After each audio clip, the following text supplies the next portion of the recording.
कर्म प्रधान विश्व करि राखा, जो जस करई सो तस फल चाखा।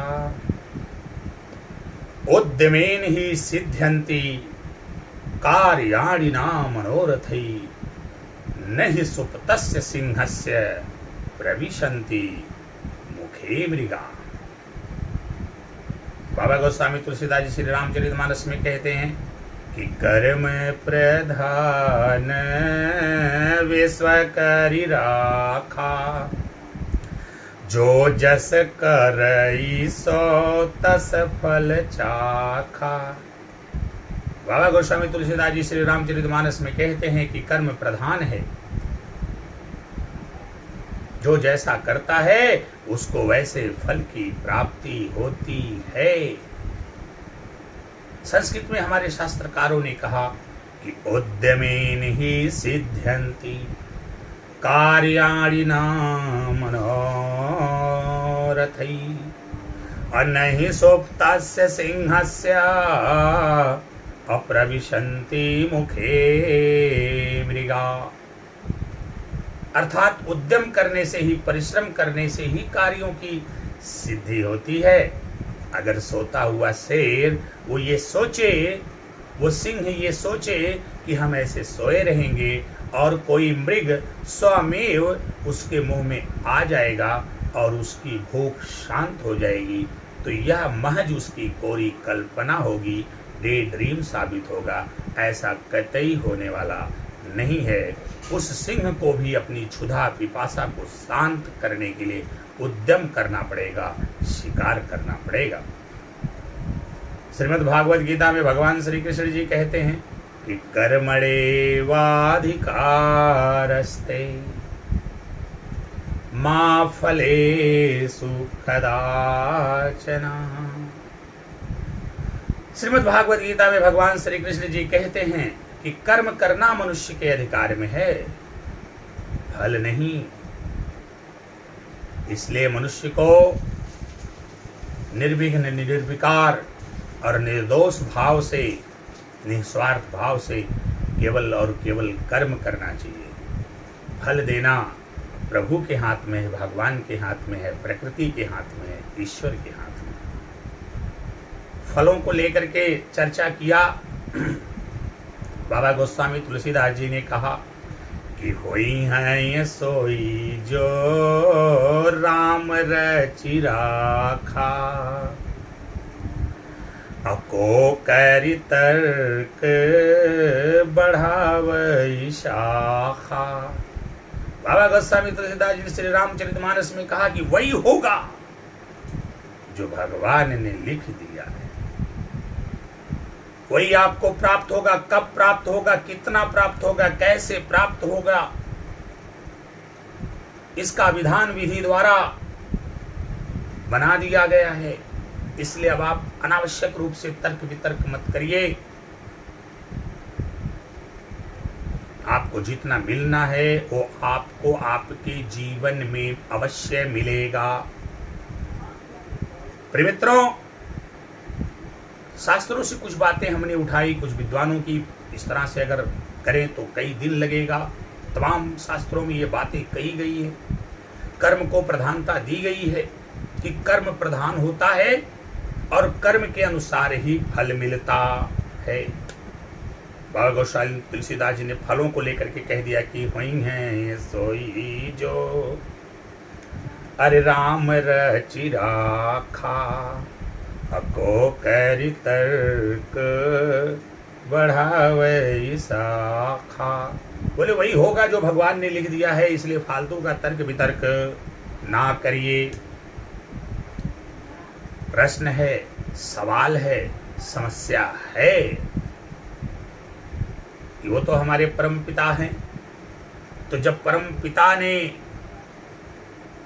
सबके लिए फलों की समान व्यवस्था किया है और कर्म के पथ पर चलते हुए उन फलों को हमें प्राप्त करना होता है, तो अब यहाँ पर एक प्रश्न उठता है कि फिर आखिर कारण क्या है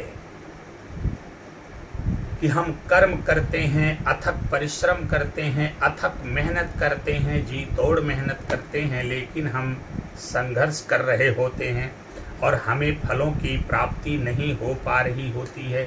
लेकिन वहीं पर कुछ लोग ऐसे हैं जो हमसे कम कर्म करते हैं, जो हमसे कम मेहनत करते हैं, जो हमसे कम संघर्ष करते हैं, उन्हें फलों की प्राप्ति अति शीघ्र हो जाती है।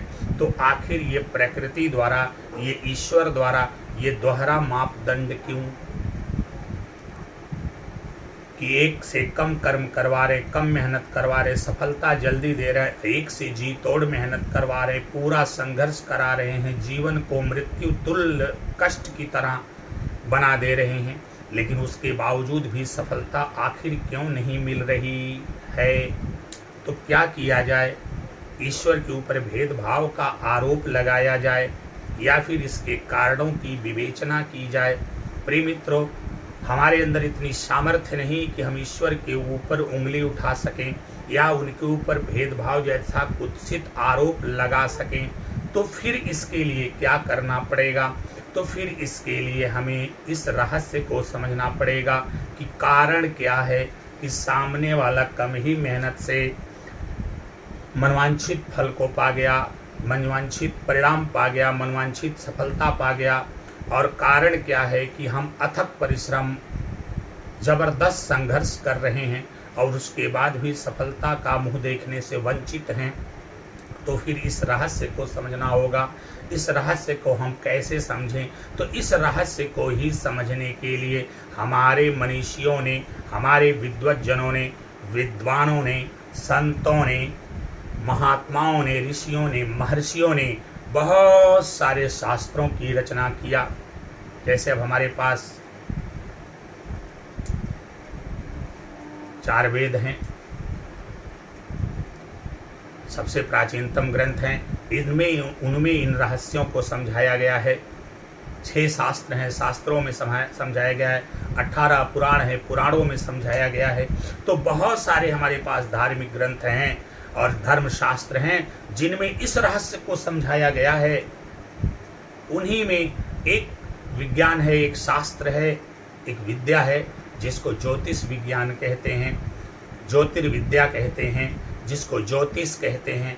और ज्योतिष को वेदों की आंखें कहा गया है कि ज्योतिष जो है ये वेदों का चक्षु है।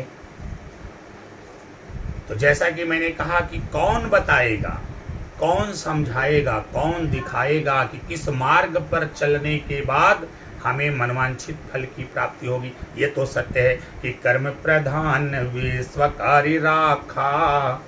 ये भी सत्य है कि जो जस करई सोता सफल चाखा। ये भी सत्य है कि उद्यमे नहीं सिद्ध्यन्ति कार्याणि न मनोरथै और नहीं सुप्तस्य सिंहस्य प्रविशन्ति मुखे मृगा। यह भी सत्य है। और श्रीमद् भागवत गीता में भगवान श्री कृष्ण ने कहा कि कर्मणेवाधिकारस्ते मा फलेषु कदाचन।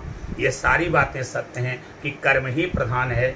जब तक आप कर्म नहीं करेंगे तब तक आपको सफलता नहीं मिलेगी। लेकिन बात केवल कर्म के करने की नहीं है, कर्म की दिशा सही होनी चाहिए।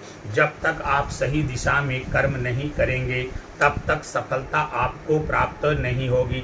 अलग अलग प्राणी का, अलग अलग व्यक्ति का जन्म अलग अलग दिशा में कर्म करने के लिए हुआ है। अब सभी लोग एक ही दिशा में कर्म करेंगे तो जाहिर सी बात है सबको एक साथ उस दिशा में सफलता नहीं मिलने वाली है।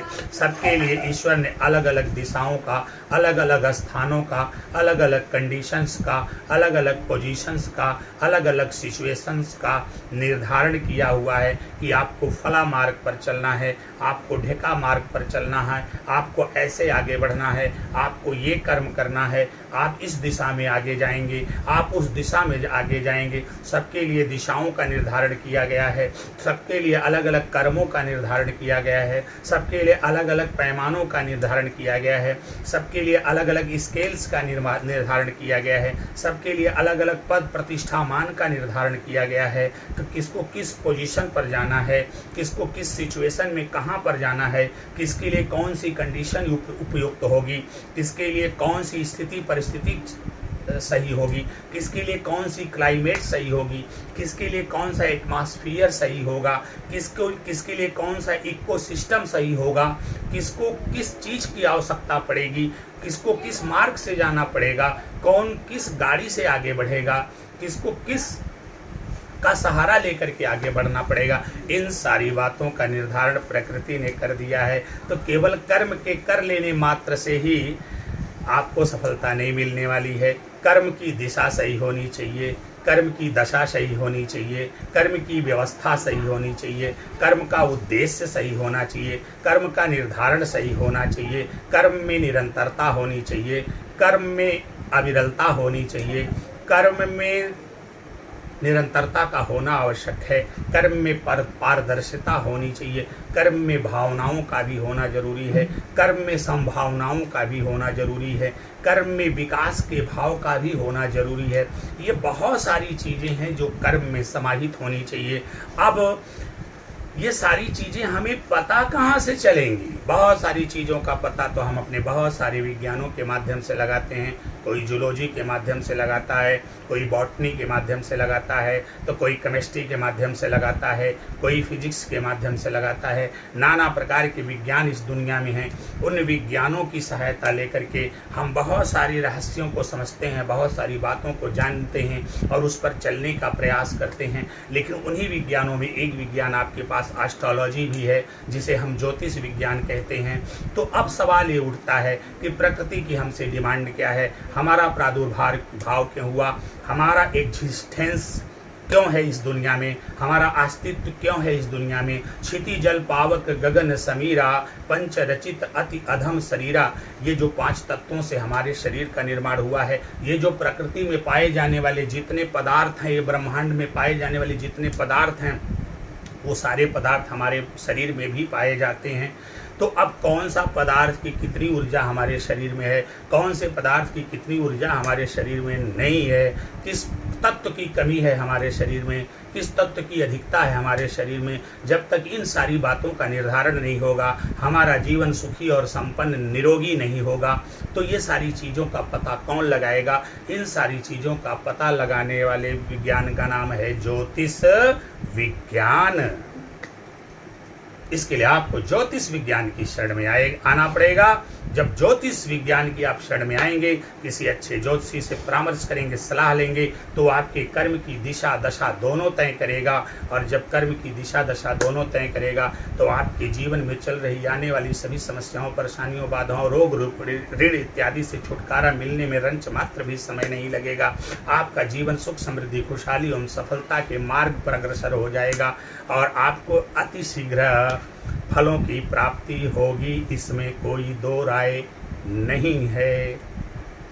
अब आप देखिए, एक छोटा सा दृष्टांत है। भगवान राम वन में जा रहे हैं, उन्होंने रास्ते में ऋषि भारद्वाज मिले।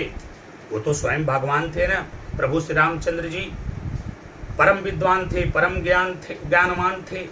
बावजूद इसके उन्होंने ऋषि भारद्वाज से पूछा कि मया कुत्र वस्तव्यम, मुझे कहाँ निवास करना चाहिए। उन्होंने पूछा कि मुझे किस दिशा में जाना चाहिए और कहाँ जा करके अपना निवास स्थान बनाना चाहिए। तो ऋषि भारद्वाज ने कहा कि चित्रकूट त्वत् निवास योग्यम उचितम स्थानम, अर्थात चित्रकूट ही आपके निवास के योग्य उचित स्थान है। तो आपने देखा कि जब तक भगवान राम ऋषि भरद्वाज की बात को मान करके चित्रकूट में निवास किए, तब तक एकदम सुरक्षित थे। लेकिन जैसे ही उन्होंने अपने मन से निर्णय लिया पंचवटी में जाने का, तो पंचवटी में जाने के बाद फिर किस प्रकार की घटनाएं घटी, ये सब बातें आप सभी लोग अच्छे से भली प्रकार जानते हैं। तो एक गुरु का ये काम होता है कि रास्ता बताना, कि आपको इस रास्ते पे चलना है। तो जब गुरु के बताए हुए मार्ग पर आप अक्षरशः चलते हैं, तो निसंदेह आपको सफलता प्राप्त होती है। और जब गुरु के बताए हुए मार्ग से विमुख होकर के आप अन्यत्र किसी और मार्ग पर चलते हैं तो जीवन भर चलते रहते हैं और संघर्ष करते रहते हैं और आपको सफलता नहीं मिलती है। तो एक गुरु का काम होता है आपका मार्गदर्शन करना, ना कि उस रास्ते पर चलना। तो गुरु आपका मार्गदर्शन करता है, चलना आपका काम होता है। इसीलिए तो गुरु के बारे में कहा कि गुरुर ब्रह्मा गुरुर विष्णु अगुरुर देवो महेश्वरा अगर साक्षात पार ब्रह्म तस्मै श्री गुरवे नमः। तो बंदम गुरु पद, अरे पद में परागा, बंदम गुरु पद, पदो में परागा, असुरुचि सुबास सरिस अनुरागा, बंदम गुरु पद। तो गुरु की महिमा को हमारे शास्त्रों ने बखूबी बताया है। हमारे विद्वत जनों ने, संतों ने, महात्माओं ने, ऋषियों ने, महर्षियों ने गुरु की महिमा का विधिवत वर्णन किया है कि एक व्यक्ति के जीवन में गुरु कितना महत्वपूर्ण भूमिका में होता है। अब कोई व्यक्ति इस रहस्य को ना समझे, किसी पूर्वाग्रह में ग्रसित हो, किसी दुराग्रह में ग्रसित हो, किसी दुर्भावना का शिकार हो, अल्पज्ञता अनभिज्ञता का शिकार हो और फिर ज्योतिष विज्ञान के महत्व को सर्वथा बिना सोचे समझे अस्वीकार करे, तो फिर भैया उससे मैं हाथ जोड़ता हूँ। उसकी अपनी इच्छा, वो कुछ भी कर सकता है। लेकिन जहाँ तक मेरा मानना है कि ये प्रकृति और प्रकृति के तमाम जो पिंड हैं उनके बीच एक ज़बरदस्त रिलेशन है और इस रिलेशन की व्याख्या समय समय पर तमाम प्रकार के ऋषियों, महर्षियों, विद्वानों और वैज्ञानिकों ने किया हुआ है और उनकी बातों को अलग अलग किताबों में संग्रहित किया गया है। ठीक उसी प्रकार हमारा और प्रकृति के बीच का रिलेशन क्या है, हम किस ग्रह से, किस प्लैनेट से कितने ज़्यादा इफेक्टिव होते हैं, अच्छे ढंग से प्रभावित होते हैं कि बुरे ढंग से प्रभावित होते हैं, ये सारी चीज़ें जो बताने का विज्ञान है उसी को ज्योतिष विज्ञान कहते हैं। इसीलिए मैं प्रत्येक व्यक्ति से कहता हूँ कि वह प्रत्येक व्यक्ति इस रहस्यात्मक विज्ञान से अपने आप को विमुख ना करे। आपको अपने जीवन में एक बार अवश्य अपनी ज्योतिष गणना अवश्य करवा लेनी चाहिए। आप देखिए, एक बार ज्योतिष गणना करवाने के बाद वह आपका जीवन जो बड़ा ही संकटपूर्ण है कितना आसान हो जाएगा। आप भी आश्चर्य करेंगे और लोग भी आश्चर्यचकित हो जाएंगे। तो यह अपने आप में एक बहुत ही अनुपम, दिव्य और सुदृढ़ विज्ञान है जो ये बताने का प्रयास करता है कि मानव और प्रकृति के बीच किस प्रकार का अलौकिक और दिव्य संबंध है। तो फिर आइए वहीं से बात शुरू करते हैं कि कर्म प्रधान, अरे विश्व करि राखा, अजो जस करई सो तस फल चाखा, होई है ये सोई जो, अरे राम रे चिराखा, अको करि तर्क वे शाखा। और फिर इन्होंने कहा कि संस्कृत में कहा गया कि उद्यमेन ही सिद्ध्यन्ति कार्याणि न मनोरथै, अनहि सुप्तस्य सिंहस्य अप्रविशन्ति मुखे मृगा। फिर श्रीमद् भागवत गीता में कहा गया कि कर्मणेवाधिकारस्ते मा फलेषु कदाचन। ये बात हमने शुरू में कहा और फिर हमने कहा मैं इस बात को भी स्वीकार करता हूँ, कर्म को प्रधानता देता हूँ और कर्म को विशेषता प्रदान करता हूँ, क्योंकि कर्म विहीन व्यक्ति जीवन में कुछ नहीं कर पाता। लेकिन कर्म का उद्देश्य कौन तय करेगा, उसकी दिशा दशा कौन तय करेगा? जब तक आपके कर्म की दिशा दशा तय नहीं होगी आपको सफलता नहीं मिलने वाली है। तो अब दिशा और दशा कौन तय करेगा? वो ज्योतिष विज्ञान तय करेगा, आपके गुरु तय करेंगे। इसीलिए अंत में मैं एक बात कह करके आपसे विदा लूँगा। कबीरदास जी कहते हैं कि सतगुरु की महिमा अनंत। मतलब वो कह रहे कि मैं दुनिया में भटक रहा था, मैं संसार में भटक रहा था, मैं बड़ा ही कर्मठी व्यक्ति था, लेकिन उसके बावजूद भी मैं भटक रहा था। लेकिन सतगुरु ने हमारे ऊपर कृपा किया। क्या किया? कि सतगुरु की महिमा अनंत, अनंत किया उपगार, अलोचन अनंत उघाड़िया, अनंत दिखावड़ हार। उन्होंने कहा कि जब मैं सतगुरु की शरण में आया तब उन्होंने मुझे दिव्य ज्ञान कराया कि आपको किस मार्ग पर चलना। जब तक सही मार्ग का निर्धारण नहीं होगा तब तक आपका कल्याण नहीं होगा। प्रिय मित्रों, तो आप सभी लोग अल्पज्ञता, अनभिज्ञता, दुराग्रह, पूर्वाग्रह या किसी दुर्भावना के फेरे में पड़ करके अपने भारतीय ऋषियों महर्षियों द्वारा निर्मित ज्योतिष विज्ञान को एक साधारण विज्ञान समझने की भूल ना करें। आप सभी लोग इसकी शरण में अवश्य आएं। आप देखेंगे आपका जीवन चमत्कारिक रूप से बदलेगा, आपके जीवन में सुख, समृद्धि, खुशहाली आएगी, सफलता का मार्ग प्रशस्त होगा। इन्हीं शुभकामनाओं के साथ मैं संजीव कुमार मिश्रा आपसे विदा लेता हूं। भगवान भोलेनाथ की कृपा आप सभी लोगों पर सदैव बनी रहे। नमस्कार।